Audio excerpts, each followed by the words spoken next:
Now the question was, what did I do to dial in? So here's the tablet.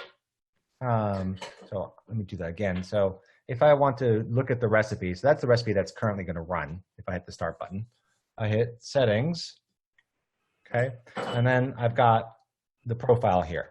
Generally, pre-infusion is set and forget. It's the default pre-infusion works on all these pressure recipes. I don't mess with it. What you would mess with is this hold time. How long do you want the pressure to be held? And what final decline, final pressure do you want? Okay. Generally, if your coffee is coming out really bright, very acidic, and you want to do this pressure profile, I would say, and especially if it's speeding up at the end, you're going to drop this pressure down, the ending pressure. Okay. And the reason is as the coffee erodes, the abilities of the coffee to resist water flow goes down. Water speeds up. If it speeds up too fast, it's just under extracted and sour. So the way to deal with that is to lower the pressure. Now, people in lever machines have known this for 100 years. That's what lever machines do, is they lower the pressure as the shot of espresso continues. And we've got profiles that let you do that. The other thing is what pressure you're best at. So, for example, if you've got a shot that's just channeling no matter what you do, you might lower the pressure down. Like if you own a Baratza SETI grinder, if you go to 9 bar, you're probably going to channel. Sorry, it's just not that great a grinder. And so go to the gentle and sweet at 6 bar, and you're going to pull much better espressos. But it's also the case that if you're just bad at puck prep, you're going to channel. So go to 6 bar, and then as you get better, increase the pressure. And generally what you're going to find is at 6 bar with a chocolatey bean, you're going to have reduced complexity. It's just going to be a perfectly nice but boring drink. As you go up more towards 8 bar, the drink is going to get more complicated, and more other flavors besides just plain old chocolate will come out.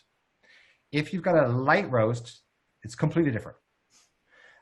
With a light roast, a very slow flow rate will tend to give you a very muted coffee that's not interesting.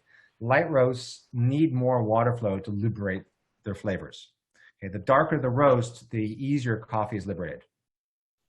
So in general, with a lighter roast, you're going to want a faster flow rate. You're going to want more in the cup. You're probably not going to be adding milk. You're going to end up with something in the 50 to 90 mils in your cup. Okay, and you probably also don't want to make an espresso at 60 seconds. That's just way too long. Somewhere around 30, maybe 40 seconds would be fine. With light roast, anything goes. It could be a 20-second shot. It could be up to 40 seconds, but generally more flow rate. So the other thing I'll say is that higher pressure seems less important with light roasts. So light roast will often taste good at 4, 5, or 6 bar. It might taste good at 9 bar, but not essentially.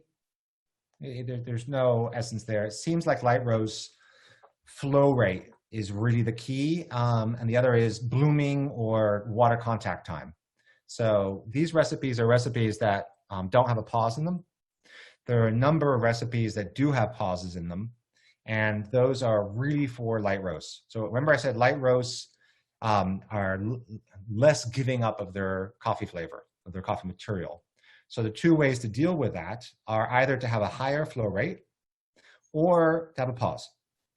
And it's turned out that both of those have been approaches that made really great light roast coffee. And in the default, in the standard profiles that we give you,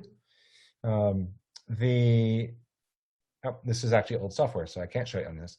But on the, this machine has been sitting in my garage for 2 months. So as I wait to do this video that I just did today because I had to get the machine out to be with you guys. But in the default, the standard profiles we give you, there's the default profile, which is what I just made, which is essentially like a traditional Italian machine, just a bit better. The pre-infusion is done intelligently, automatically, and the pressure drops a little bit to counteract the acidity that you would get from those traditional machines.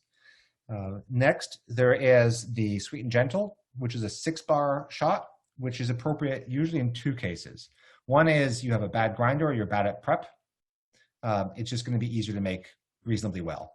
The second is you've got beans that are lighter roast that just don't need pressure, or lighter beans also tend to channel much more and they tend to erode much faster. So less pressure is much more likely to get you an extraction of light roast beans that you're happy with. So that's what Sweet and Gentle is all about. Then we've got the blooming espresso. And what blooming espresso is really, it does work with medium and dark roasts, but it's really all about light roasts. Light roasts need more water contact. And either do that with a high flow rate or put the water in and then let it sit. And the blooming espresso does that. So it puts water in and then there's a 30-second pause and then it squeezes the espresso out. It is a more advanced technique, but it's the one that, I mean, I don't know what to say, it's really revolutionizing espresso, because people who have liked light roasts outside of Italy have been trying to make them well. They've really struggled with traditional machines because they just don't give them the technology. Slayer was the first one to come out with something that allowed you to control flow rates and thus do slower flow rates and thus do light roasts and really do them well.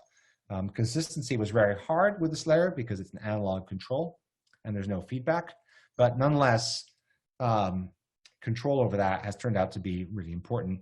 So I don't know where I'm going with that. Slower flow rate, big pause and then extract at the end. Blooming is, however, hard to dial in because you do need to get your grind and your dose and your prep so that it doesn't channel like hell at the end. But if you are now ready to go to that, you're going to get really nice espressos.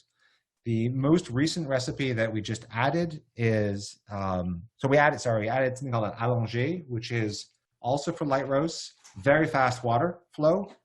That seems to work really great for a lot of light roasts and not be that hard to dial in, easier than blooming. And it gives you essentially an Americano, but without adding water. Okay, and it puts a lot of water through. And then the most recent one we've added is a blooming allongé, which combines those two, which is a pause and then a lot of water flow. Because this is absolute bleeding edge of where we are, because no other machine lets you make these recipes. So what's happening is people like Luca and others come up with a theory, program the shot, share the profile, people try it. The Londinium profile is very popular, I think because it has a lot of conditional stuff in it. It's really brain surgery, the guy who did it. And the conditional stuff handles when things go wrong. In other words, so it's not necessarily for making the world's best espresso, but it makes espressos that would have been quite a bit better without you having to know why. Did that? I've noticed you also get a better body on that one too, if you're really going for that. Yeah, Londiniums are famous for really nice thick mouthfeel. And I think that's what Damien was going for.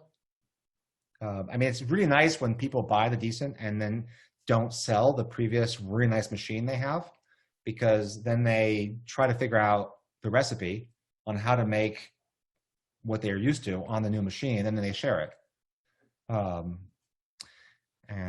That's happened a fair amount. I will say there aren't that many machines where you want to do that. Londinium is definitely one of them. Cremina probably too. The Cremina profile is cool.